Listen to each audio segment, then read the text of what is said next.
Magandang hapon mga ka-happy hour. Narito ang mga balita para sa MBC TV Network News Update, 5 PM edition.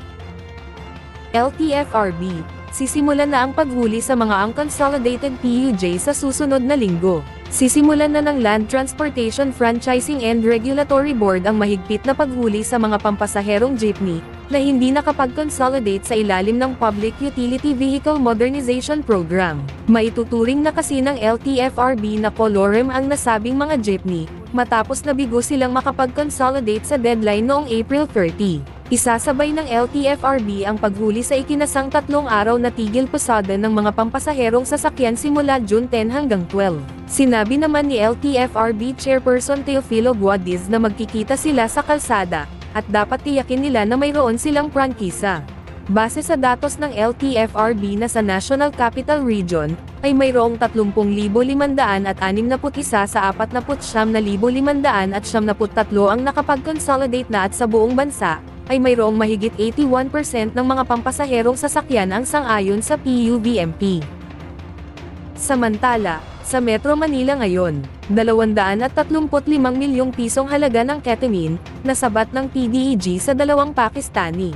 Nasabat ng PNP Drug Enforcement Group ang 235 milyong pisong halaga ng ketamine mula sa 2 Pakistani sa buy-bust operation sa Rojas Boulevard, Barangay 699 Malate, Maynila kagabi.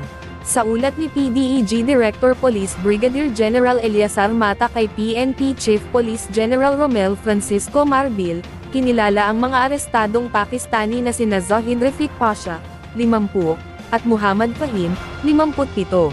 Narecover sa 2 sospek ang 47 kilo ng ketamine na isang hallucinogen, buy-bust money at 2 SUV. Kasalukuyang nasa kustodiya ng PDEG ang 2 sospek para sampahan ng kasong paglabag sa Republic Act No. 9165 o Comprehensive Dangerous Drugs Act of 2002, habang ang nakumpiskang droga ay dinala sa PNP Forensic Group sa Camp Crame para sa eksaminasyon.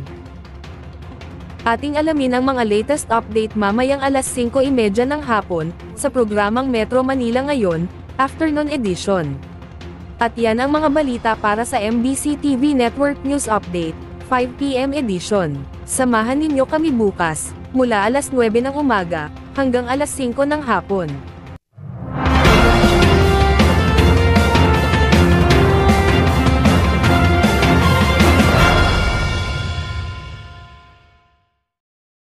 Mga ka-happy hour, kung gusto mong manood ang mga balita sa MBC TV Network News Update, mag-subscribe sa aming YouTube channel, i-like ang aming Facebook page, at i-follow sa aming TikTok account.